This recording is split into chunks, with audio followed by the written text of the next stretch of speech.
साथियों, अब मैं आपके सामने कुछ ऐसी बात करना चाहता हूँ जिससे कि आपको हमारे जीवन क्रम में होने वाले बहुत बड़े परिवर्तनों के बारे में कुछ पता चलेगा। साथियों, मैं पुनः आपके सामने उपस्थित हूँ कुछ अपनी छोटी छोटी जानकारी के लेकर के। साथियों, मेरा नाम है विमल कुशवाहा और मैं एक शासकीय शिक्षक हूँ और मैं पिछले 23 सालों से शासकीय सेवा में हूँ। कई बार हमने छोटे छोटे प्रयास किए जिसके कारण कि हम हमारे ज़िंदगी में बड़े परिवर्तन ला पाएँ, लेकिन हमारे प्रयास वास्तव में उतने कारगर साबित नहीं होते हैं जब तक कि उसके पीछे किसी न किसी का हाथ नहीं होता है। चाहे वह ईश्वर का आशीर्वाद हो, चाहे माता पिता का आशीर्वाद हो, ईश्वर की कृपा हो, या वर्तमान की दौर की अगर हम बात करें तो टेक्नोलॉजी एक ऐसा सिस्टम है जिसके माध्यम से हम आज एक बहुत बड़ा परिवर्तन हम अपने आप में भी और अपने समाज में भी हम लेकर के आ सकते हैं। दोस्तों, टेक्नोलॉजी, आज मैं जिस टेक्नोलॉजी या सबसे लेटेस्ट टेक्नोलॉजी या फ्यूचर की टेक्नोलॉजी या बिजनेस के बारे में आपसे चर्चा करना चाहता हूँ। उसी कड़ी में टेक्नोलॉजी हमारे लिए बहुत कारगर साबित होगी। दोस्तों, 1990 के दशक में आपने सुना होगा कंप्यूटर आए थे। जी सर, एक सबसे बड़ी टेक्नोलॉजी थी आईटी, इंफॉर्मेशन टेक्नोलॉजी। इसको बोलते हैं इंटरनेट ऑफ थिंग्स, आईटी।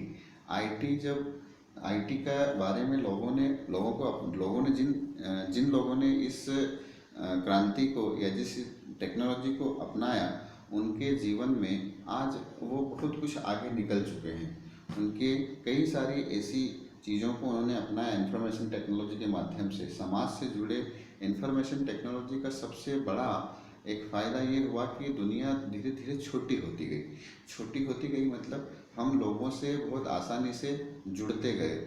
उसमें कई सारी चीज़ें थी, फॉर एग्ज़ाम्पल एसएमएस मैसेजेस, ठीक है ना, और इसी तरह से कई ऐसी चीज़ें थी जिनके बारे में जानकारी हम एक दूसरे से शेयर करने लगे और बहुत बड़ी जानकारियों को हम छोटी सी जगह में स्टोर करने लगे। कहीं ना कहीं ये क्रांतियाँ आई, ये कहीं ना कहीं ये परिवर्तन आए। दूसरा सबसे बड़ी जो उसी दौर के बाद में सन 2000 के आसपास की यदि हम बात करें तो एक ऐसा क्रांति आई, एक ऐसी टेक्नोलॉजी ने धीरे धीरे अपना जन्म लिया या एक ऐसी टेक्नोलॉजी का विकास हुआ जिसके कारण कि कई सारी ऐसी चीज़ें हैं जो हमें मतलब कमियों को, हमारे जीवन की बहुत बड़ी कमियों को दूर करने लगी। उस क्रांति में, उस टेक्नोलॉजी के युग की उस क्रांति का नाम था वर्चुअल रियलिटी। वर्चुअल रियलिटी में ये चीज़ें हमें समझ में आती है कि किस तरह से एक जो वास्तविक चीज़ है उसको हम एक सिस्टम के माध्यम से या एक टेक्नोलॉजी के माध्यम से हम उन्हें न हमारे सामने न होते हुए भी हम रियल में उन चीज़ों को महसूस कर सकें, उसकी वास्तविकता को महसूस कर सकें। फॉर एग्ज़ाम्पल, यदि आप कहीं जम्मू कश्मीर में बैठे हुए हैं तो वहाँ की जो एक फ़ोटो, एक इमेज, एक ऐसा सिस्टम जिसको कि हम बहुत अच्छाई से, गहराई से, स्टेप बाय स्टेप, पेज दर पेज समझ पाएँ हैं और वो हमारे सामने ऐसी प्रेजेंट हो कि हम बैठे हैं एमपी इंदौर में, बट हमको पता चलता है कि वास्तव में हम कश्मीर में ही बैठे हुए हैं। ऐसे हमें मतलब जो वास्तविक चीज़ है उसको आभासी तरीके से इस तरह से दिखाया जाता है कि हम उसको रियल समझ पाएँ। यही है वर्चुअल रियलिटी। मशीनी बुद्धिमत्ता से हम कहीं ना कहीं उन चीज़ों को वास्तविकता में समझ पाते हैं। दोस्तों, इसी के साथ टेक्नोलॉजी ने फिर विकास किया और हमारे सामने तीसरी सबसे बड़ी क्रांति के रूप में जो चीज़ आई वो है 3D प्रिंटिंग। 3D प्रिंटिंग अपने आप में एक ऐसी क्रांति है, एक ऐसी टेक्नोलॉजी है जिसके माध्यम से हम आज बहुत आगे निकल चुके हैं। मतलब हम चीज़ों को बहुत अच्छे से बना सकते हैं, हम चीज़ों को बहुत अच्छे से मतलब उनकी वास्तविक इमेज को हम प्रिंट कर सकते हैं। कई ऐसी चीज़ें हैं जिनको मतलब 3D प्रिंटिंग के बारे में आपको मैं बताऊं कि कई ऐसी चीज़ें, आज मान लीजिए हम कंप्यूटर या मशीन को अपना दिमाग या मशीन में ऐसा प्रोग्राम फिट कर देते हैं और उसे ऑपरेट करने के लिए छोड़ देते हैं तो पूरा जो जैसे एक कोई भी कॉन्सेप्ट है, कोई मैप है या कोई बिल्डिंग है या कोई प्रोडक्ट है, तो वो मशीन ऑटोमेटिक उसको बना के आपको दे देती है। जैसे मान लीजिए आपने एक कोई भी यंत्र या कोई भी इंस्ट्रूमेंट आपका बनाने के लिए दिया, फॉर एग्जांपल मोटरसाइकिल है, तो मोटरसाइकिल में कई ऐसी चीज़ें हैं जो हम स्वयं नहीं बनाते हैं, लेकिन हाँ मशीनों को अगर हम ऑपरेट करने के लिए आदेश दे देते हैं तो वो दिन भर उसी काम को उसी तरीके से करती जाती है। तो मतलब आपने जैसे कंप्यूटर में यदि आपने एक मैप फिक्स कर दिया कि भैया ये मैप है और इस मैप के अनुसार इस मकान को या इस फर्नीचर को या इस प्रोडक्ट को बनाना है, तो वो मशीन पूरी उस चीज़ ऑटोमेटिक ऑपरेट होगी और वो प्रोडक्ट जो आपने उसमें डाटा दिया है, उसको फिट किया है, उसको आपको बना के आपके हाथ में दे देगी। दोस्तों यह है 3D प्रिंटिंग।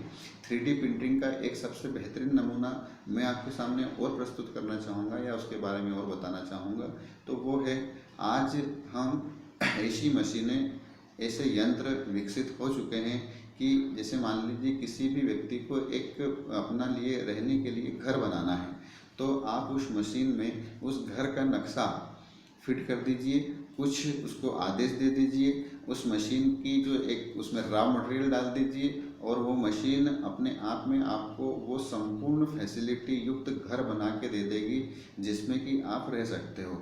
जो काम 9 महीने 6 महीने या साल भर में होता था, वही काम 3 दिन में, 2 दिन में और 4 दिन में होकर बनने के लिए तैयार है।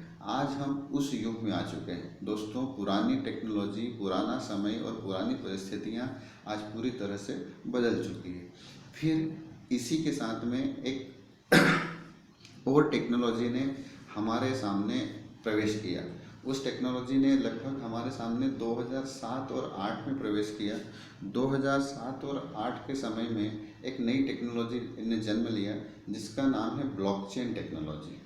अब ये ब्लॉकचेन टेक्नोलॉजी क्या है? ब्लॉकचेन टेक्नोलॉजी एक पूरी तरह से कंप्यूटर आधारित प्रोग्रामिंग है। ये एक आर्थिक स्थिति में, मतलब इसने एक ऐसी क्रांति लाई है कि इससे कई लोग करोड़पति अरबपति बने हुए हैं। ब्लॉकचेन टेक्नोलॉजी को आप सरल भाषा में या अभी इस तरह से भी समझ सकते हैं कि ब्लॉकचेन टेक्नोलॉजी अपने आप में एक ऐसी टेक्नोलॉजी है जो क्रिप्टो पे काम करती। क्रिप्टो करेंसी मतलब जिसका कोई वजूद वास्तव में नहीं है, वो एक नंबरिंग है, एक माइनिंग है जो लगातार चलती रहती है। और उसके कारण लोगों ने उस टेक्नोलॉजी को समझने की कोशिश की और जिन लोगों ने समझा या जिन लोगों ने उसके शुरुआती दौर में उस टेक्नोलॉजी को अपनाया, आज वो करोड़पति बन के बैठे हुए हैं। For example bitcoin. Blockchain technology का सबसे जो सफल उदाहरण हमारे सामने आता है क्रिप्टो करेंसी के रूप में, और बिटकॉइन, इथेरियम इस तरह से आता है। ये बिटकॉइन एक समय में 2006, 7, 8 में कौड़ियों के दाम में मिलता था। कौड़ियों के दाम में इसके कहने मतलब है, यदि आप एक गेम खेलते हो तो आपको 2 बिटकॉइन मिल जाएंगे। यदि आप एक प्रिंटिंग करते हो, कोई पिक्चर ड्रा कर देते हो, कोई पिक्चर बना देते हो, तो आपको 1 बिटकॉइन मिल जाता था। आप किसी गेम में जीत जाते थे तो अवार्ड रिवार्ड के रूप में आपको 1 या 2 बिटकॉइन मिल जाता था। और धीरे धीरे उसकी वैल्यू बढ़ती गई और आज 2021 की यदि हम बात करें तो 2021 में उस एक बिटकॉइन की कीमत है 45 लाख रुपए से 50 लाख रुपया। और सर स्वाभाविक सी बात है कि जिन लोगों ने उस समय इस टेक्नोलॉजी को अपनाया या सीखा और कुछ बिटकॉइन संभाल कर रख लिए, आज मान लीजिए 1000 बिटकॉइन भी है और अगर एक बिटकॉइन की कीमत 45 से 50 लाख रुपया है 2021 में, तो सोचिए उसकी वेल्थ कितनी होगी। और साहब इस टेक्नोलॉजी को के कारण लोगों ने इसकी ताकत को समझा और जिन लोगों ने समझा उसके लिए इस टेक्नोलॉजी ने काम किया।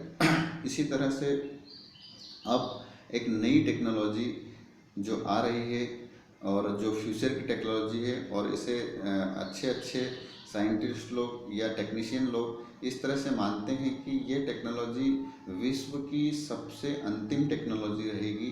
इसके बाद में जो भी टेक्नोलॉजी आएगी उससे या तो आएगी नहीं, और अगर आएगी तो मानव सभ्यता के लिए कहीं ना कहीं बहुत बड़ा खतरा रहेगी। इस टेक्नोलॉजी के बाद में, ये जो एआई टेक्नोलॉजी है, इसके बाद में या तो हम मानव अमर हो जाएंगे या पूरी तरह से समाप्त हो जाएंगे। दोस्तों, ये टेक्नोलॉजी अपने आप में बहुत विस्तृत है, बहुत बड़ी है। एआई टेक्नोलॉजी को मैं बहुत आसान शब्दों में आपको बताना चाहूँगा, समझाना चाहूँगा। एआई टेक्नोलॉजी क्या है? एआई मतलब आर्टिफिशियल इंटेलिजेंसी। आर्टिफिशियल इंटेलिजेंसी मतलब जब हम इंसानों की बुद्धि मशीनों को दे देते हैं और मशीनें उस तरह से काम करती है कि जिस तरह से इंसान काम कर सकता है, तो उसी टेक्नोलॉजी को कहते हैं AI technology. For example computer, हम कंप्यूटर में और सिस्टम में ऐसा डाटा फिट कर देते हैं, मशीन जैसे रोबोट है, तो रोबोट को हम ऐसा एक आदेश निर्देश देते हैं जिससे कि लगातार लगातार वह काम करता रहता है और बिना थके बिना रुके सारे काम हमारे ऑपरेट कर देता है, सब पूरे कर देता है।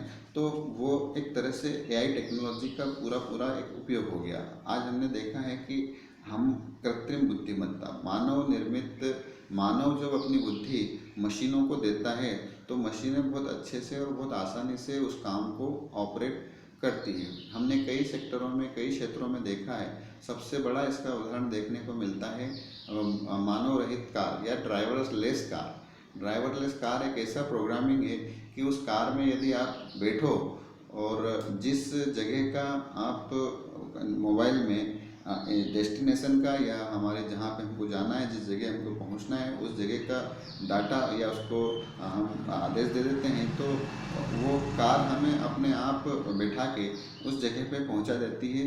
न तो हमको किसी से पता पूछने की आवश्यकता है, न कोई ड्राइवर को साथ में रखने की आवश्यकता है। उस कार में आप बैठो और उसको आदेशित करो, उसमें डाटा डालो और आपको आपकी मनचाही जगह पर वो पहुंचा देगी। तो दोस्तों, इस तरह से टेक्नोलॉजी धीरे धीरे हर एक क्षेत्र में हमारे सामने बहुत बड़े बड़े परिवर्तन लेकर के आ रही है। यह धीरे धीरे एजुकेशन के क्षेत्र में बहुत बड़ा परिवर्तन लाएगी। मतलब आपको टीचर्स की आवश्यकता नहीं रहेगी, टीचर्स की नौकरी खतरे में पड़ेगी और ऑल ओवर वर्ल्ड में या ऑल ओवर पूरे जो जगत है, इसमें ऐसी ऐसी प्रोफेसर्स आपको ऑनलाइन शिक्षा देंगे। लाखों बच्चे एक साथ एक क्लास में अटेंड करेंगे और एक जैसी शिक्षा उनको मिलेगी। बहुत बड़ा परिवर्तन आना है शिक्षा के क्षेत्र में भी।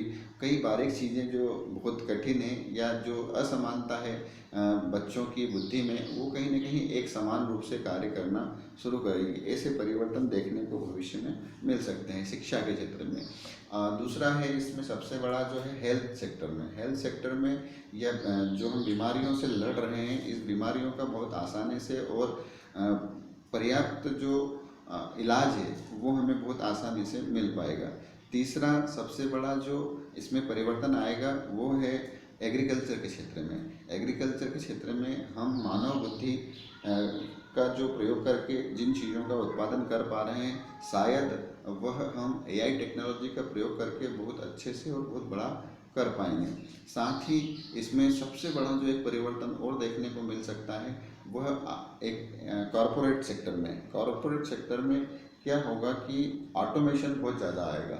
इंसानों की ज़रूरतें या मज़दूरों की ज़रूरतें बहुत कम हो जाएगी और हर एक जगह मशीनें और रोबोट्स काम करेंगे। और रोबोट्स का क्या है कि बगैर थके, बगैर रुके, बगैर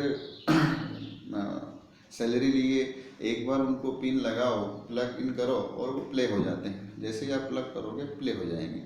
और यही टेक्नोलॉजी जब हमारे लिए काम करेगी या एक ऐसे नेटवर्क को बनाने में काम करेगी या हमारी आर्थिक स्थिति को मजबूत करने में काम करेगी, तो कितना बड़ा परिवर्तन आएगा। आज हम जिस कॉन्सेप्ट को आपके सामने प्रस्तुत कर रहा हूँ या ऑनपेसिव गो फाउंडर के बारे में बता रहा हूँ, तो वह एक ऐसी कंपनी है जिसने ऐसे ऐसे प्रोडक्ट, डिजिटल प्रोडक्ट बनाए हैं जो भविष्य में हमारे लिए काम करेंगे और टोटल एआई बेस्ड हैं और उसके कारण हमारे एक आर्थिक स्थिति बहुत मजबूत होगी।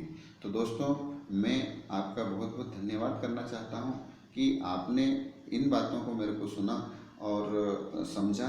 मैं अगली स्लाइड में या अगली जो मेरी स्लाइड है उसमें आपको एआई टेक्नोलॉजी से हमारे जीवन में इस कॉन्सेप्ट ऑनपेसिव गो फाउंडर में कितने अच्छे परिवर्तन आएंगे उनके बारे में मैं आपको समझाने का प्रयास करूँगा।